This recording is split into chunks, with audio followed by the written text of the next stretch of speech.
Bismillahirrahmanirrahim. Assalamualaikum warahmatullahi wabarakatuh. Dan selamat sejahtera dan selamat malam. Terima kasih. Malam ni tak ada apa sangat sebenarnya.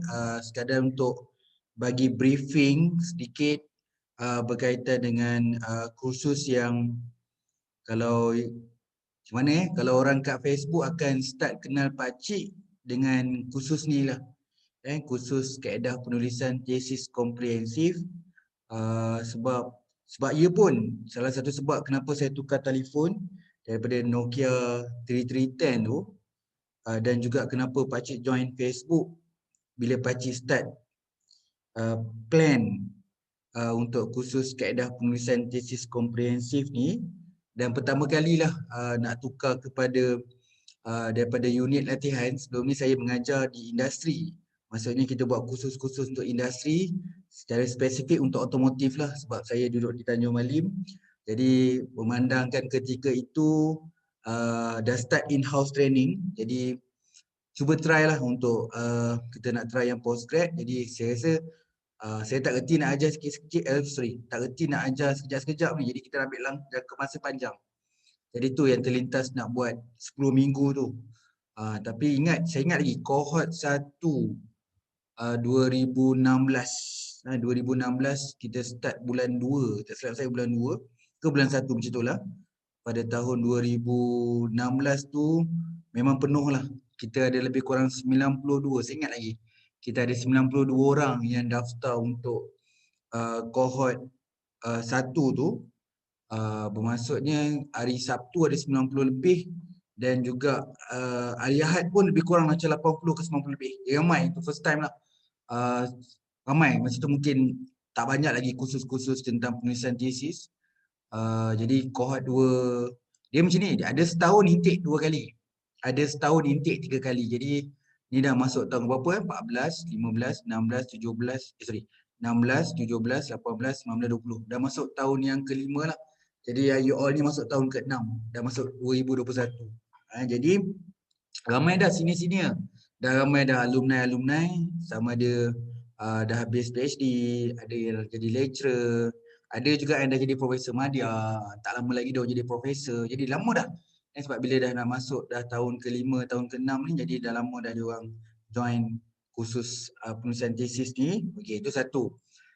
Dari segi sejarah dia, memang semua kena datang Tanjung Malim. Semua kena datang Tanjung Malim dekat center kat Tanjung Malim, dekat Kaizen tu.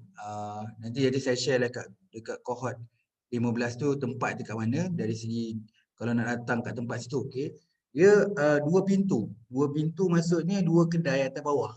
Jadi maksudnya kita 4 pintu lah kan. Kalau rumah kedai, bawah dengan tingkat bawah, tingkat atas, sebelah juga bawah. Jadi dekat bawah, tingkat bawah biasanya tempat staffing lah. Dia buat kerja plus ada kedai buku. Ada kedai buku dengan bilik training. Ada satu bilik training yang kat bawah kita selalu gunalah. Okey, dekat atas dia ada 1, 2, 3, 4. 2 bilik besar, 2 bilik kecil, bilik training. Bilik bawah pun sebenarnya ada 4. Tapi 3 digunakan untuk staffing lah kan. Okey. Jadi kebanyakan orang datang ke Tanjung Malim lah, daripada Johor ada. Rekod kita pernah dari Singapura lah. So ada pelajar dari Singapura datang Tanjung Malim setiap minggu. Sabah, Sarawak ada juga. Kagum rasanya. Orang daripada Langkawi pun macam-macam. Naik ferry, naik bas, macam-macam. Pernah naik pada naik ETS. Biasalah jihad. Orang nak cari ilmu kan mana-mana.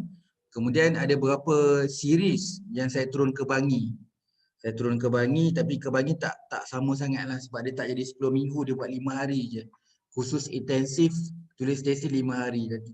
Cuma kita bawa platform bila masuk kelas hands-on untuk analisis, kita datang ke Tanjung Malim. Okay, itu sedikit latar belakang sejarah bila bermula khusus penulisan tesis komprehensif.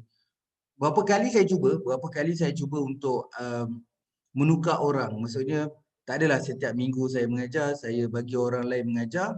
Tapi feedback yang dapat daripada rakan-rakan peserta susah sebab saya dah cover macam ni. Contohlah bab 1 saya dah cover. So saya bab 2 saya cover orang lain. Jadi walaupun nota saya bagi ke orang lain ataupun lecturer tu pakai nota dia, banyak dapat feedback Diorang tak nak, diorang nak saya kekal kat daripada mula sampai habis. Jadi apa yang saya boleh buat adalah pada minggu analisis memang saya perlukan 2 pensyarah lah. Jadi kadang-kadang kita serentak.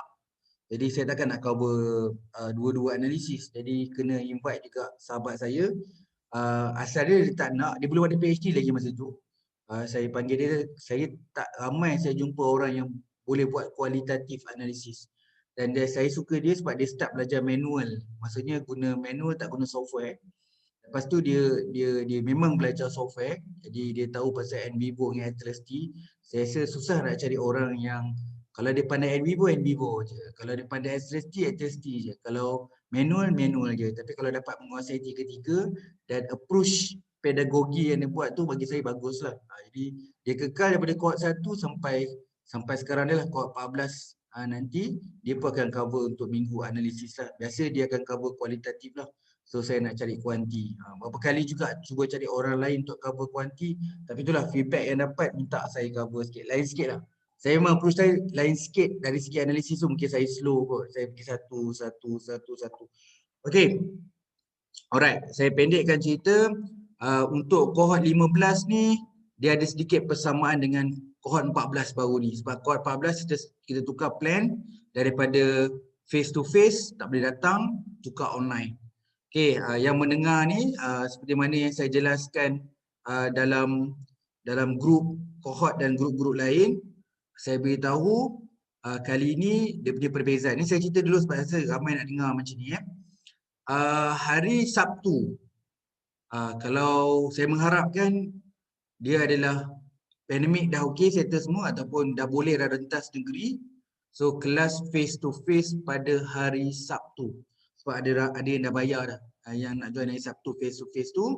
Jadi kekal untuk bulan intake yang cohort 15 ni kekal hari Sabtu adalah face to face. Okey, untuk online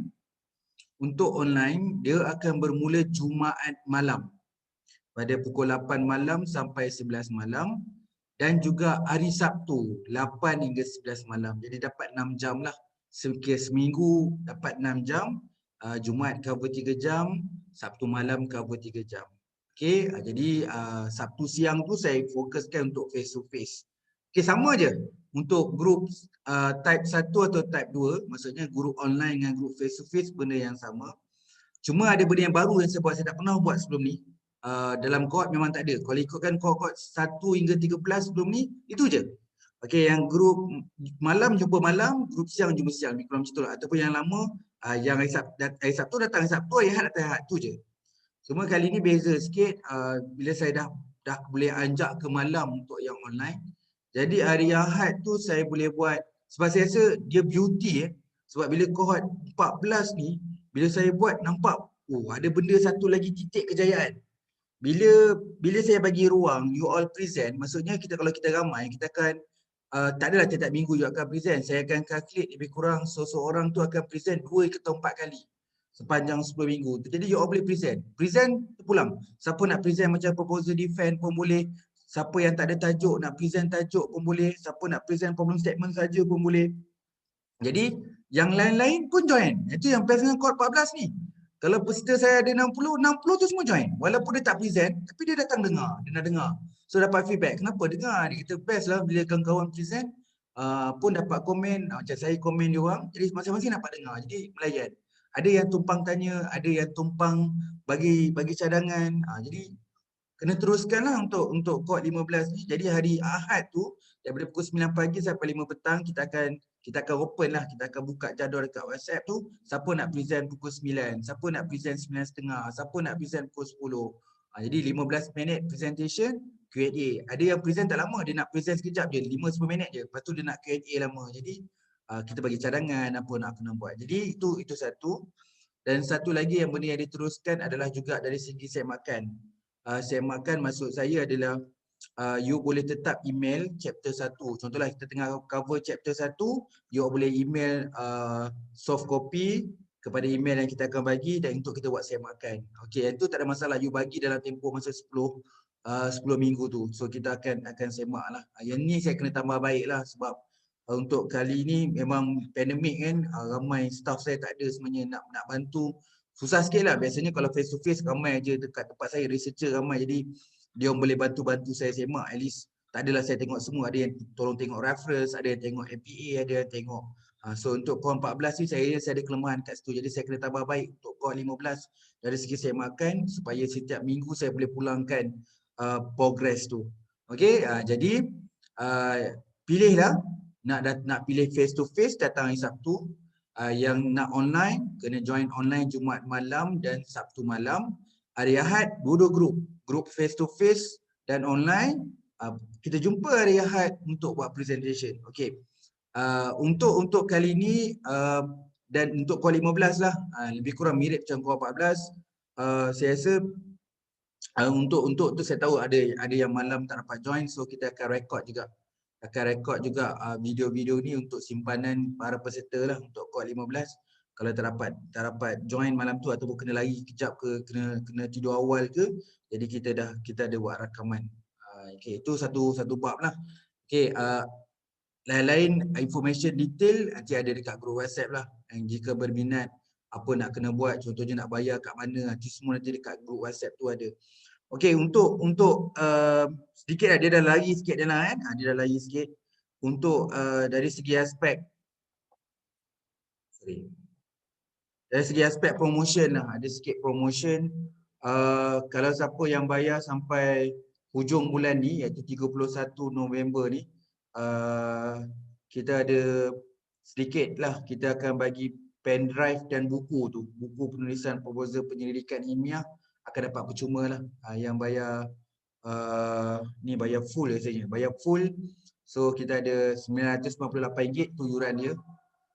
So kita akan deduct 100, you dapat diskaun 100, percuma pen drive dengan buku. Yang ni harga dia lah. Lepas tu kalau terlepas tarikh 31 November ni, bulan Disember, nanti kita akan bagilah, mungkin buku tak ada kot, macam itulah, ke pen drive tak ada, mungkin kita bagi juga diskaun 100. Nanti kita akan finalize, rasanya dalam grup WhatsApp tu nanti kita akan detailkan lagi. So semakan demi bab, kemudian diskaun buku penyelidikan pada hari pendaftaran. Jadi pada minggu pertama you all boleh beli buku dekat Kaizen, kita bagi diskaun 30%. Another benefits lah. So kalau macam kita daftar tu 9 Januari ataupun 10 Januari nanti, you all boleh simpan duit sikit-sikit dah sekarang, boleh beli buku dekat Kaizen tu, kita orang bagi 30% diskaun lah. Kan? Mostly semua buku 30% lah kita bagi pada apa 9 dengan 10 hari bulan tu. Kan? Dari segi jadual lebih kurang macam ni, tapi kita nak kena betulkan balik lah jadual ni in term of kita dah jadi lain ni face to face. Ni jadual face to face. So saya terlintas petang tadi lah bila saya masuk office kat UPSI, ramai yang WhatsApp tepi nak join core 15, ramai yang nak join. Okey, jadi saya rasa okey tak apa, kita plan, kita kena raikan. Ada yang jauh, memang ada Sabah Sarawak kali ni, jadi Johor pun ramai, Kelantan pun ramai. Jadi dia kata memang dia orang akan pilih online lah, dia orang tak boleh datang. Okey, tu satulah. So patah balik dekat kita punya khusus ni, sekiranya saya memang plan datang hari Sabtu untuk face to face, tapi ada minggu saya tak dapat datang. Okay, boleh tak saya join online? Boleh. Saya join online, tapi tiba-tiba ada minggu tu saya nak datang face to face. Boleh? Boleh. Kalau saya dah datang face to face, rasa tak puas, saya nak dengar online? Boleh. Itu semua fleksibel. Itu nombor satu, fleksibel lah. Nombor dua, ramai yang join cohort ni, ramai yang tak sedar bahawa, bukan semua lah, maksudnya mungkin kita tak tahu, ramai sebenarnya pensyarah-pensyarah universiti, sebab dia jadi pensyarah universiti pun ada daripada cohort juga sebenarnya. Jadi dia orang bila dapat student PhD atau student master by research atau master mid smooth, dia akan hantar student dia orang dekat sini lah. Jadi ada yang belum register PhD, jangan terkejut, ramai sebenarnya tak register PhD lagi dah join. Master biasanya dah register lah, PhD ramai. So dia jadikan platform untuk datang cohort 15 ni nanti untuk dia menyiapkan bab 1, 2 dan 3. Itu ramai. Yang baru register SEM 1, SEM 2, SEM 3 tu memang biasalah, ramai. Ada yang berapa kali memang akan ada lah, tak ada setiap cohort tapi ada. Ada yang dah submit dah. Ada yang nak submit. Yang nak submit, So dia dah tinggal nak baca balik bab 1 bab 2 betul ke tidak. Jadi dia dah siapkan draft pun dia datang join juga. Yang ni saya respect Spring lah, supervisor datang. Supervisor datang dan juga pensyarah datang. Rekod kohort Profesor Madya datang. Profesor Madya saja dia datang, dia kata dia nak tambah knowledge untuk dia nak supervise student. Jadi pensyarah pun datang, Profesor Madya pun datanglah. Cuma saya ambil pendekatan, saya kata dengan dia, kita hidden je lah. Jadi tak payahlah kita cakap you ada dalam ni, pensyarah dalam ni. Jadi macam tak seronok, macam nanti ada rasa macam takut-takut sebab ada profesor mana ada ni. Okey, tapi pengalaman saya tak ada masalah. Sebab yang kalau ada pensyarah dengan Profesor Madya nak datang tu semua jadi yang humble. Kalau dia tak humble, dia tak join. Buat apa dia di pensyarah nak join kohort-kohort ni. Jadi dia betul-betul nak belajar. Okey lah, so far memang ada yang orang tak tahu. Sampai ke sudah pun orang tak tahu. Ada yang kenal lah, ada juga yang tak kenal, ada juga kadang-kadang ahli politik lah. Adun pun join, ada juga artis yang join, ada juga artis yang popular lah. Jadi memang besar-besar lah, kita pun tak tahu, ada yang CEO join, managing director join, semua join. Tapi cuma bezanya kita bila dalam kelas core 14 ni semua jadi satu. Semua jadi macam kawan, tolak tepi lah, pangkat, darjat apa semua tolak tepi, join je. Jadi bagi pelajar-pelajar master, especially lepas tu kemudian PhD yang belum register, boleh join, tak ada masalah. Kalau tanya saya lah, kalau orang tanya saya, kalau dia orang tak register, saya kata memang terbaik lah, sebab saya sendiri kalau saya boleh pusing waktu, kalau saya nak buat doctorate, saya elok-eloknya sebelum saya nak register PhD, elok saya kena pergi kelas dulu. Jadi baru saya tahu apa itu tesis. Apa itu bab 1, apa itu bab 2, apa bab 3. Jadi semua elok orang industri, pensyarah kalau dia jadi pensyarah sekarang ni nak buat PhD, ataupun orang full time ataupun memang daripada master nak buat PhD ataupun memang tak bekerja, semua boleh. Semua boleh join untuk kohort ni. Okey, tak ada cuma saya nak beritahu lah, mungkin ada sedikit perbezaan yang memang bab 1 bab 2 memang saya tak ada isu sangat sebenarnya. Bab 3 tu nanti, bab 3 dan bab 4, bila bab 3 tu nanti memang akan ada beberapa bidang yang bukan terlalu, dia memang spesifik. Maksudnya masuk lab kan. Jadi dia masuk lab, dia punya metodologi tu tak sama dengan metodologi umum. So metodologi dia unik. Kan, dia agak berbeza. Sama juga analisis, ada analisis yang mungkin memang dia different, memang nature research dia different. Dia pure science. So bila pure science dia masuk dalam lab, mungkin dia bedah tikus ke apa, dia lain lah. So yang tu mungkin sikit sebanyak kohort ni mungkin akan ada gangguan sikit untuk dia orang lah, untuk pada minggu metodologi dan minggu analisis, sebab mungkin metodologi dan analisis saya ambil yang general, iaitu kita cover kuantitatif dan kualitatif. Memanglah yang pure science tu pun scientific juga, cuma dia punya pendekatan dia tak terlalu. Jadi sebab tu kalau kita tengok ramai yang datang ni hampir 90, 80% lah kebanyakan adalah social science lah. Dia ada juga yang sahabat-sahabat saya datang juga, dia kata tak apa sebab dia kata kena ada platform. Kalau tidak lagi aku hanyut dia kat rumah, jadi dia kata dah kena ada. Jadi tak apalah duduk dengan tim ni, jadi progress ada. Dia faham sampai minggu analisis tu dia unik lah. Dia kata memang betul kalau tanya saya engineering. Kalau saya panggil semua pelajar engineering buat khusus PhD, bukan sama pun, ada PhD yang buat macam ni, ada yang PhD engineering buat macam ni, ada yang turun site, ada yang main kat lab, ada yang main kat simulation, ada yang main kat sistem, ada yang main alat, ada yang main besi, ada yang main air. Jadi benda-benda tu ada unik sikit lah. Jadi dekat bahagian method dengan analisis tu kita ambil yang general, yang biasa umumnya, sebab dari segi numbers, kalau dalam kelas tu mungkin secara majoriti memang nak tu. Mungkin ada seorang, dua ataupun 2-3 orang yang mungkin kat situ lah ada gangguan sikit lah. Kat situ. Tak apalah, sebab tu kita buat briefing ni untuk kita jelaskan lah. Jadi nota apa semua memang kita bagi, bahan semua kita bagi dan lain-lain lah, apa-apa yang kita rasa perlu untuk macam template. Kita banyak template sebenarnya, paling banyak template. So template-template tu memudahkan dari penulisan. Bahasa Melayu saya memang tak gunakan bahasa Inggeris lah. Maksud saya targetnya orang yang boleh faham bahasa Melayu lah. Macam Indonesia dia datang, dia boleh faham. Tapi kalau international student, saya mohon maaf lah, sebab saya tak buat untuk yang English lah. Saya buat yang bahasa Melayu. Okay, saya buka soalan lah. Saya buka soalan sama ada dekat bahagian chatting ataupun dekat nak tanya kat live ni, boleh inilah tanya kat saya. Apa-apa nak tanya. Boleh lah tanya kan, macam mana nak tanya. Okey, kat atas tu lupa nak beritahu. Khusus ini kaedah penyelidikan selama 12 kali pertemuan. 12 kali pertemuan padahal 10 kali, tapi kenapa jadi 12 kali seperti macam 12 minggu. Macam kohort 14 ni saya bagi ekstra sebab kita ada macam-macam pandemik. Saya rasa bila tengok dia orang rasa penat lah masa kita kohort 14 kejap kita dah okey, lepas tu kan anjak tarikh, lepas tu kita buat online balik. Jadi saya kata dengan dia, atas kesukaran yang kita hadapi masa kohort 14 ni, saya menambah 1 minggu lagi. Jadi dia bukan 10 minggu, dah 11 minggu lah. Itu maksudnya atas inisiatif kita orang kata kita bagi 1 minggu ekstra lah. Jadi mungkin kohort 15 kalau saya tengok macam ada perlu, dia tak jadi 10 minggu lah. Saya tambah mungkin 1 minggu ekstra. 1 minggu ekstra tu mungkin kita boleh buat apa-apa kekurangan yang kita cover selama 10 minggu tu kita top up pada minggu ke-11. Yang tu kita pertimbangkan lah. Kan? Template tu sama seperti dalam kursus bab 1 dan 2. Almost sama. Sama je lah. Sama je. Memang kita tesis. Kenapa saya nak kena keluarkan template lain? Contoh dia kan. Memang saya tengah mengajar bab 1. Memang cara nak faham bab 1 memang template tu. Cuma bezanya untuk yang komprehensif. Kalau untuk kohort ni, bukan kata untuk kohort dan lain-lain lah. Biasanya kalau setiap kali kohort memang saya ada upgrade lah. Jadi macam sebelum saya nak start kohort 15, saya dah tambah baik template tu. Jadi berbeza sikit template tu. Beza pengajaran sebab pengajaran agak lama. Bila kohort ni pengajaran agak lama jadi pembentangan tu lebih detail. You buat kita orang boleh check. Kan tu dia punya beza lah. Hari Ahad dia boleh present, kita boleh tengok. Jadi yang tu. Jadi template tu almost lebih kurang sama lah. Bukan nak kata apa, memang itulah template dia. Sebab kita memang belajar literature review, jadi itulah template literature review. Jadi dia core dia sama. Cuma mungkin saya tambah baik dari segi untuk kemudahan atau memudahkan lagi template tu lebih sistematik. Itu je. Kalau tak dapat sertai kohort 15 ni, kohort 16 ni, insya-Allah lah. Kohort ni macam kita akan teruskan lah.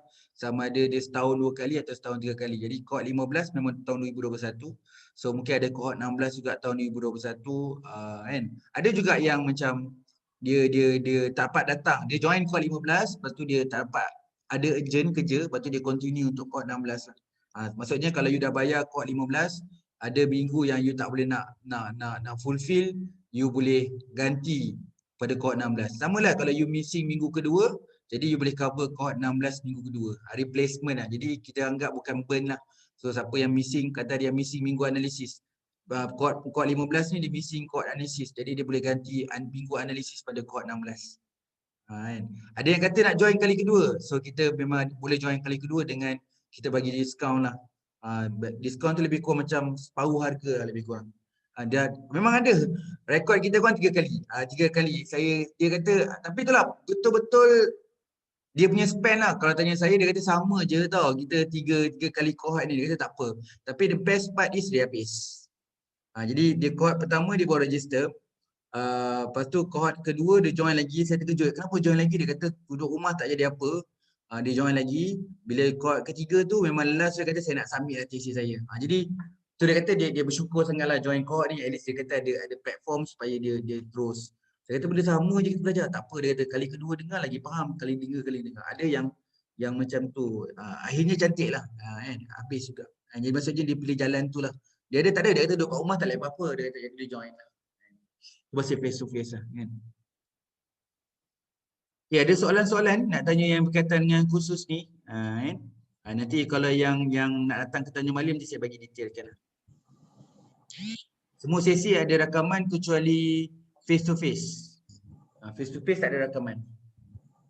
Face to face kita datang kat situ memang tak ada rakaman lah. Kan? Tapi kalau kata macam nak dengar rakaman yang game face to face boleh dapat juga video tu. Maksudnya face to face akan dapat video juga. Kan? Dan SEM 3 tak ada masalah. Jadi saya cakap tadi belum register pun boleh. SEM 1 boleh, SEM 2 boleh, SEM 3 boleh. Tak proposal defense lagi pun boleh. Maksudnya belum proposal defense lah. Boleh. Tak kisahlah proposal defense 1 ke SEM 2, SEM 3. Yang dah proposal defense pun boleh. Yang plan nak submit pun boleh. Jadi kalau tanya saya tak ada masalah sebab ramai juga yang datang dia dah siap dah bab 1, 2, 3 tapi bila datang kohort ni baru dia nak semak balik bab 1, 2, 3 tu. Cover kohort 5 ni memang cover. Okay, terima kasih Kolizan Jamaluddin ni tanya. Kita akan cover 2 minggu bab 1, 2 minggu bab 2. Maksud bab 2 tu literature lah. 2 minggu bab metodologi, 2 minggu analisis, 2 minggu, 1 minggu tu discussion, 1 lagi conclusion. Jadi 2 minggu. Biasanya dekat minggu discussion dengan conclusion tu kadang-kadang saya tambah benda-benda lain lah sebab lama juga 2 minggu nak cover discussion dengan conclusion. Kadang-kadang saya masukkan tips-tips ataupun kita buat perbincangan dalam tesis tu, apakah soalan-soalan yang biasa dalam proposal defense. Lain sikit lah, dia lain sikit, tak sama macam khusus baru ni. Proposal defense dengan Viva tu sebab dia khusus kat tu jadi dia laju macam tu, tapi untuk cohort ni dia kalau kita kata buat untuk soalan proposal defense dengan Viva tu dia lain sikit lah. Dia lain sikit lah. Dan confirm you takkan ada mana-mana khusus ni yang saya buat selain daripada cohort. Cohort antara yang paling best lah. Kalau tanya saya, the best and the beauty of saya punya modul adalah cohort. Ini orang kata saya bond dengan cohort satu dan saya akan kekal lah. Kalau tahu cohort ni cohort anak saya nanti boleh mewariskan saya, nanti sambung lah. Mungkin time tu cohort 77 ke, cohort 88 ke. Ini antara benda yang saya cuba nak jaga lah. Yang cohort. Jadi kalau tengok cohort ni ada benda yang saya boleh cerita setiap cohort tu ada pembaruan. Jadi cohort 5 ni setakat ni saya kena fikirkan lah bila dah okey, dah 2 kali dah ni online juga. Jadi saya kena fikirkan apa lagi saya nak selitkan modul-modul yang saya ambil. Setiap kali ambil cohort saya akan reflect lah mana-mana kekurangan yang ada lah. Assalamualaikum Dr. Waalaikumsalam warahmatullahi wabarakatuh. Dr. Kita punya kelas tu akan start Januari. Okey. Jadi yang untuk hadiah buku dan pendrive tu boleh panjang ke sedikit daripada 30 November kepada minggu pertama Disember ke? Oh, untuk promotion tu Ya, promotion tu. Terima kasih. Okay. Nanti saya bincang dengan team management insya-Allah. Nanti saya bincang. Okay.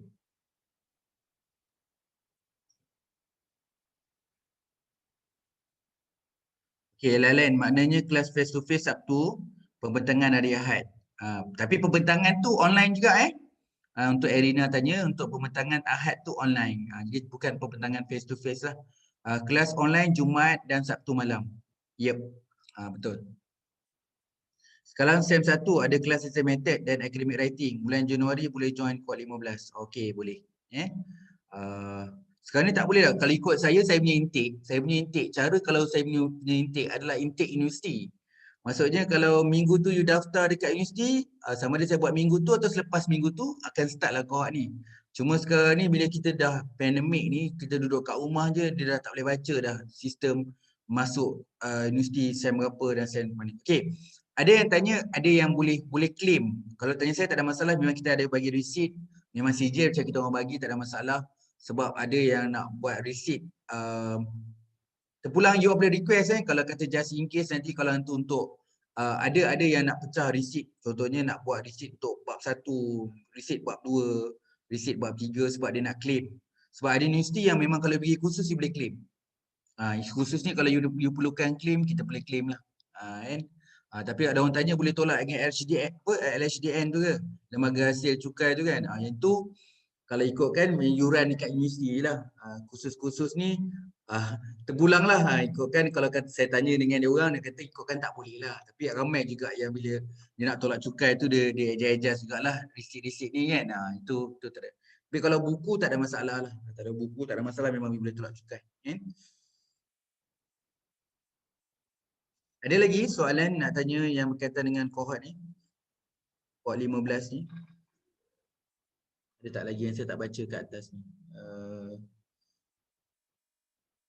So kita akan cuba fleksibel lah. Just in case kalau tiba-tiba sambil-sambil Kang, you all tengah rehat Kang, nak tidur, tiba-tiba dapat idea, saya alu-alukan idea lah.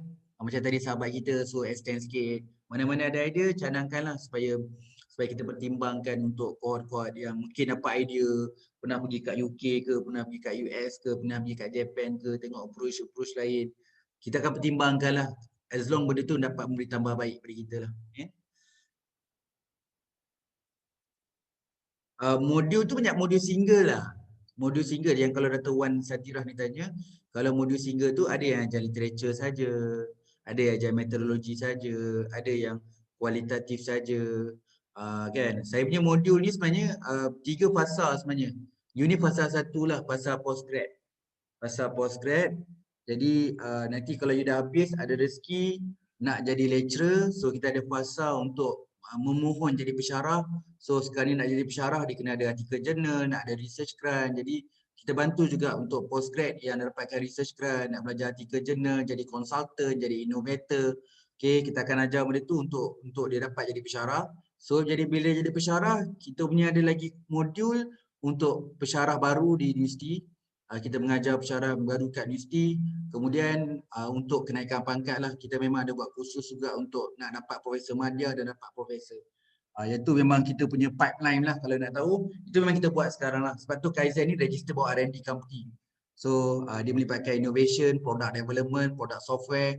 So kita pun sebenarnya menawarkan research grant, masa sama kita pun ambil grant, masuk tender, standard lah R&D, tapi kita start pada kita punya cut off kita adalah buku lah, maksudnya kita join MAPIP, semua buku universiti dekat Malaysia ni bawah memang ada di Kaizen.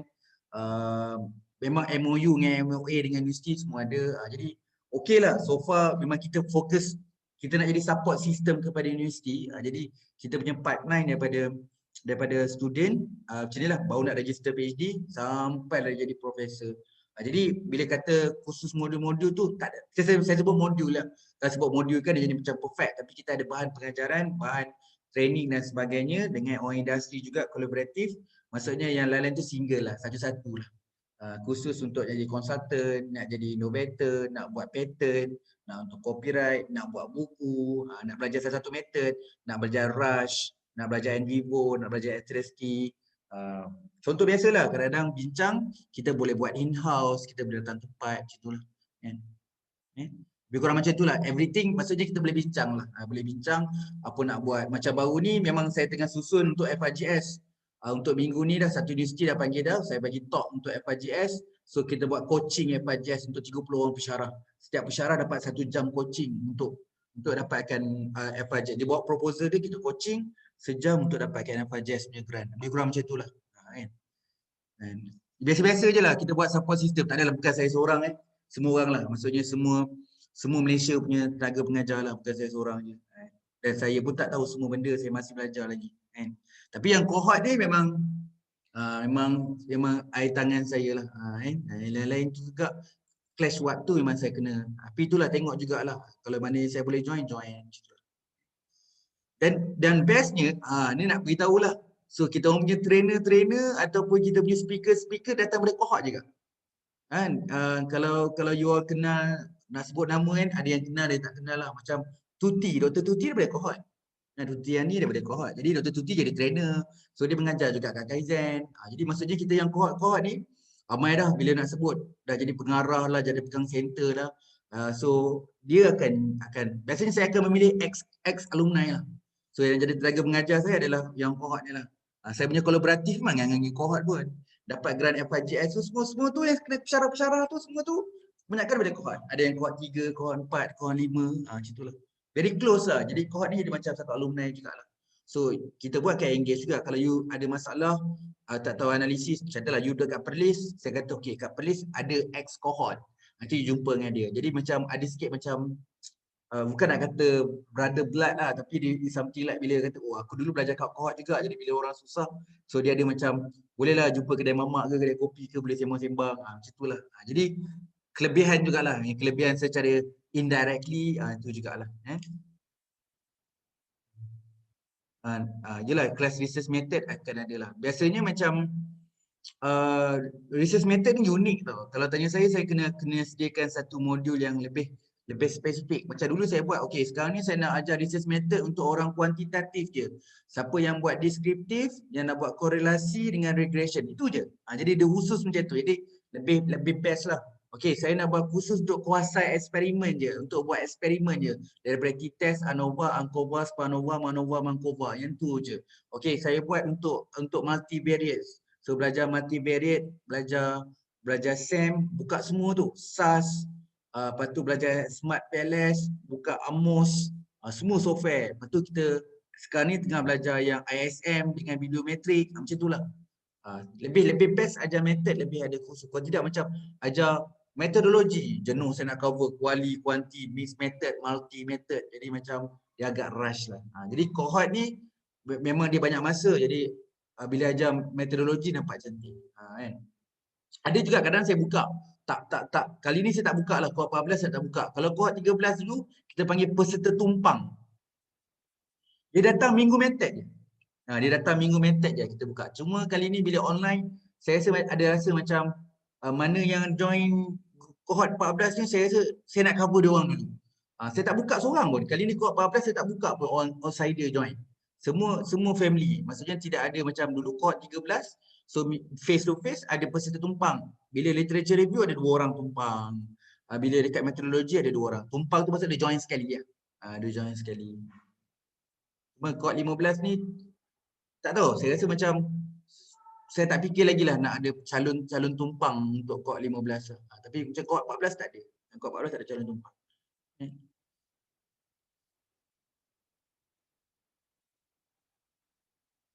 Ada jugalah, ada few kan. Okay, ada lain-lain nak tanya? Kan, boleh lah kalau ada yang join kat kita ni pensyarah-pensyarah boleh advice lah student.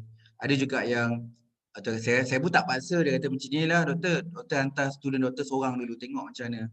Kalau doktor rasa ada progress kat student doktor tu nanti bolehlah student war-warkan kat student-student lain join. Kan. Tapi mana yang dah kenal tu mostly lah, yang mana dah kenal tu datang lah. At least kita pun tak, saya ada student kan dan student saya tahu dengan waktu pandemik ni kita tak boleh nak monitor dia 24 hours every week. Dan kita pun ada student lain. Dengan adanya cohort ni, at least student kita dapat get knowledge lah dalam 10 minggu untuk dia start up kan dia punya penulisan tesis. Ada platform lah. Kan? Jadi mostly lecturer ramai juga lah yang hantar. Cuma sekarang ni saya tak buat in-house, saya tak boleh datang lah. Macam UiTM minta saya datang dekat 10 minggu dekat Puncak Alam. So contohlah kan. Jadi ada yang UUM datang, saya buat 10 minggu datang kat sana. Saya kata saya minta maaf, saya boleh datang dekat USTU all 5 hari berturut-turut boleh. Saya berkampung 5 hari dekat UiTM tu kita buat. Kita tak panggil komprehensif lah, kita panggil intensif.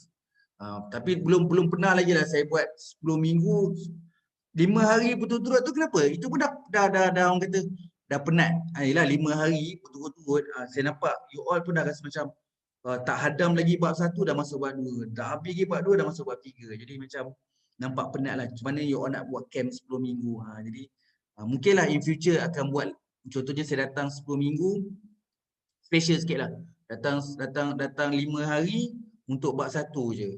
Bab 1 tak boleh 5 hari kot. Bab 1 mungkin 2 hari je. Bab 3 datang lagi 3 hari. Bab 3 datang macam tu. Itu mungkin in future lah. Lepas habis pandemik ni. Itu pun tengok schedule je sebenarnya. Okay, ada lain-lain soalan? Nak tanya yang cohort? Nak tanya doktor? Ya saya. Saya belum daftar mana-mana lagi. Okay. Kalau supervisor dalam pengajian Islam adakah di UPSI? Ada, nak buat tajuk apa? Ekonomi Islam. Pengajian Islam tu luas. Ekonomi Islam. Oh, ekonomi Islam. Ekonomi Islam tu ramai. Saya salah seorang. Okay. Saya salah seorang. Maksudnya, tengoklah saya lebih kepada, yelah saya bukan dari segi background syariah. Okay, saya bukan background syariah. Saya lebih kepada kalau kewangan tu lebih kepada penjanaan. Maksudnya apa-apalah penjanaan dana tu lebih pada inilah ataupun kemasyarakatan, CSR tu okeylah. Tapi kita ada juga yang macam betul-betul syariah tu. Jadi syariah kita ada 2-3 orang yang memang akademi Islam. Kita ramai daripada kalau UPSI tu, kalau kata ekonomi Islam tu kita ada 3 orang daripada AI. Akademi Islam ada seorang ada panel syariah. So ditambah lagi seorang lah. Ustaz Zakirullah, Ustaz Pak Ya, Ustaz Fitli. Tu semua kat fakulti saya lah bawah Jabatan Ekonomi Islam. Yang tu dong semua AI tu, Ekonomi Islam UM. Saya je lah yang bukan ustaz. Lepas tu ada lagi 2 ustazah lah. Ustazah Fatimah, Ustazah Azila. Jadi ekonomi Islam kuat. Kat UPSI memang kuat ekonomi Islam. So kita ada tumpang jugalah. Kalau you berminat nak pakai Ustaz Rora pun ada juga. Ada few lah. Yang memang kita ada buat collaboration juga dengan fakulti lain. Fakulti Pengajian Islam. Ekonomi Islam bawa fakulti pengurusan. So kalau nak ambil pengajian Islam, kita boleh collaborate dengan fakulti pengajian Islam. Kita bawa fakulti pengajian Islam, bawa fakulti sains kemanusiaan. Dalam fakulti sains kemanusiaan tu, dalam tu ada pengajian Islam. Kalau you nak bahasa Arab, dekat fakulti bahasa. Fakulti bahasa ada Arab. Contohlah, UPSI pecah macam tu. Tapi kita boleh collaborate. Different fakulti boleh, tak ada masalah. Jadi tak register lagi, boleh pinang-pinang lah. Saya lebih suka kalau boleh memang you dengan saya, tapi bila nak register PhD tu confirm dah ada supervisor pinjaman lah. So you buat pelan-pelan. So bila dah okey, register. Dia yang you pinjam tadi, dia lah akan jadi supervisor sebenar lepas tu. Jangan main tukar-tukar susah. Tukar orang ni tukar tajuk lah jadi. Macam you kata, okay sekarang belajar dengan saya, dah buat proposal semua kan. Jadi jumpa supervisor lain, supervisor kata saya tak nak tajuk ni, nak kena buat tajuk lain. Dah you kena tukar. Susah sebenarnya. Kalau PhD ni orang kata tukar tajuk. Bagi saya, bukan senang Kali sikit je dah nampak goyah lah. Dia macam tu lah. Bab tesis ni bahaya main tukar-tukar tajuk, dia akan spend masa. Sebab tu kena dapat advice awal-awal dan sebagainya. Saya sendiri pun siapa nak buat PhD, saya nak nanti saya supervisor, saya kata jangan register, jangan berikan duit. Kalau you register sekarang pun, sama je kita buat benda yang sama. You nak cari tajuk, nak cari jurnal lagi kan. So tak payah simpan duit tu. Kalau tak nak duit, bagi saya je duit tu. Kan? Jadi simpannya duit, kita buat 1, 2, 3, lepas tu semua dah clear, teori dah jumpa, apa semua dah jumpa. Buat pelan-pelan, buat 1, 2, 3, saya semak pun dah okey 1, 2, 3. Okey, saya ni baru register. Jimat lah. Ada yang jimat. Ada yang pernah saya jimat 2 tahun lah. Maksudnya jimat 4 semester. Dia jumpa saya dekat 2 tahun, lepas tu baru dia register. Jadi dia dah jimat lah 2 semester yuran. Jadi banyak juga tu, 3 kali 4 dah berapa ribu, 12,000. Jimat 12,000 kat situ. Lepas tu baru register. Register dengan SEM 1 dengan keadaan relax. Sebelum masuk SEM 2 dah proposal defend. SEM 2 dah collect data. SEM 4 submit. Habis buat 2 tahun je. Buat 2 tahun sebelum register, 2 tahun masa register. Sebenarnya 4 tahun lah. Tapi kita tak nampak benda sebelum. Kita nampak terror lah buat 4 semester, tapi orang tak tahu dia dah 2 tahun sebelum tu.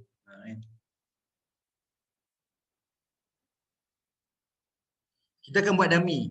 Saya tidak menghalang kalau boleh buat cek data terus. Saya tak menghalang. It's good kalau boleh buat data. Tapi sebenarnya kalau untuk kelas analisis, kalau you tak ada data pun kita ada sediakan data lah untuk dummy data. Untuk kita buat simulation lah data tu. Tapi kita kena belajar. Contohnya macam siapa tanya ni, Hafizal. Semua orang tanya, dan ke 10 minggu kita pergi kursus ni, kita kena belajar sebelum kita buat. Tu contohnya. Kalau orang kata, kena ada data dulu pergi kursus. Sebenarnya paling betul adalah sebelum buat dah pergi kursus, dah kena belajar. Jadi baru tahu nak buat apa.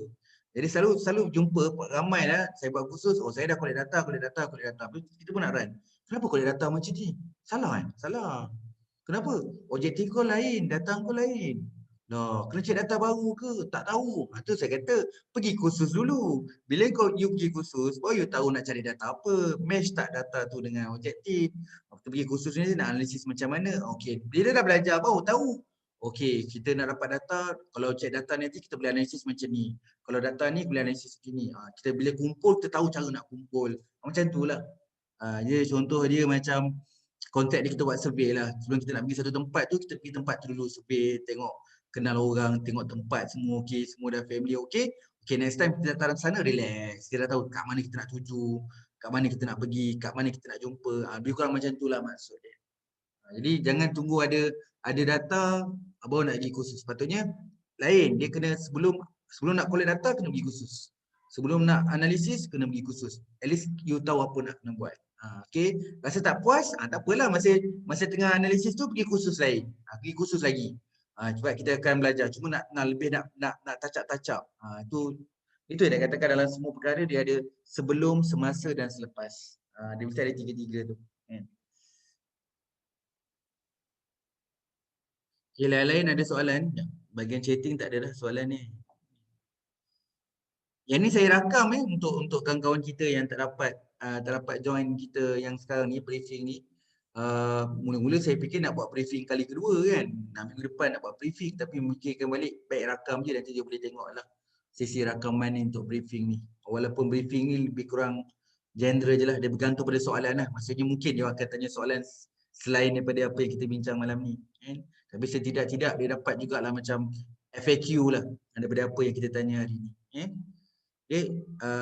Dari sudut saya dan kami, kan masa saya sebutkan tadi, kita orang memang macam ada sikit anak emas sikit lah. Untuk kohort ni memang kita orang jagalah. Memang kita akan jagalah.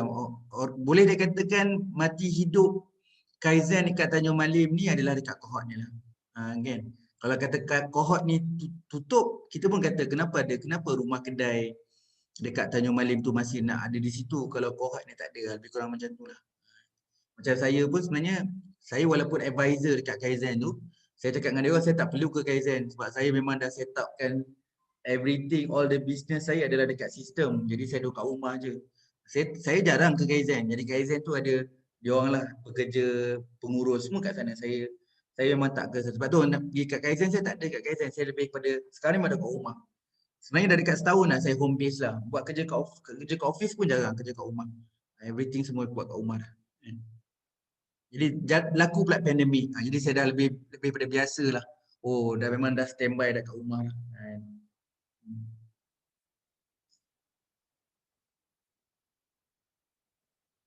Boleh. Siapa nak join boleh.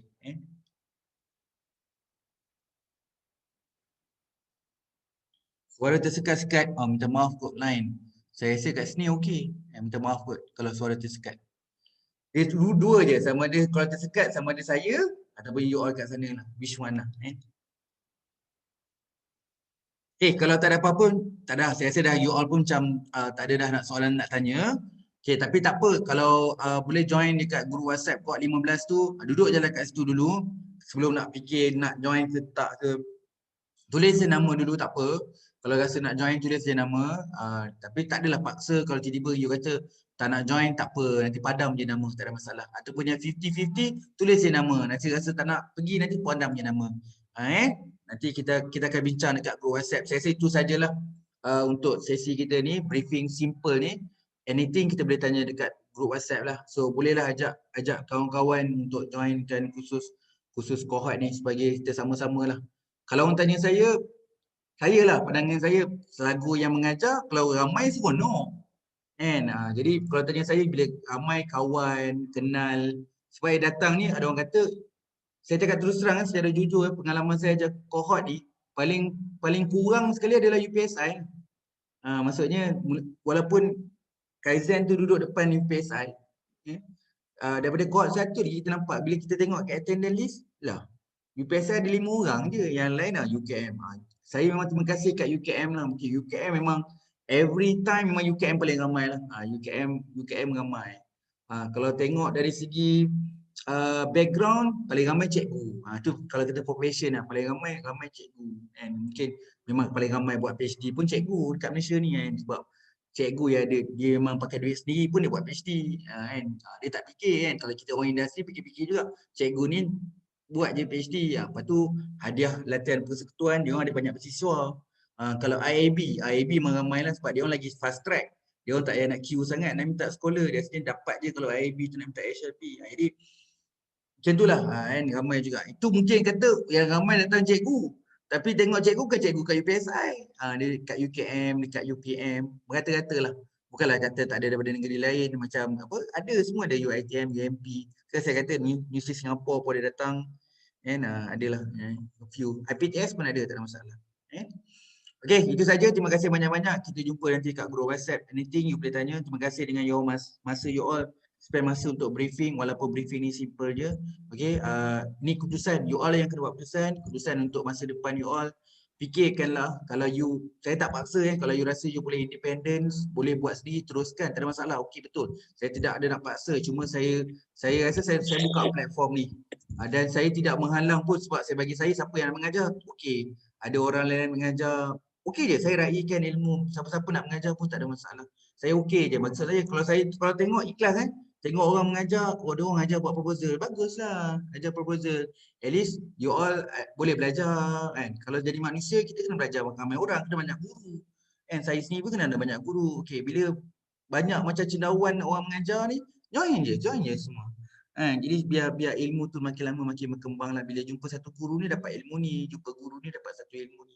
Okey je, tak ada masalah. Okey, terima kasih semua. Assalamualaikum dan selamat malam. Minta maaf kalau ada apa-apa kekurangan. Okey, terima kasih semua. Waalaikumsalam. Terima kasih Doktor.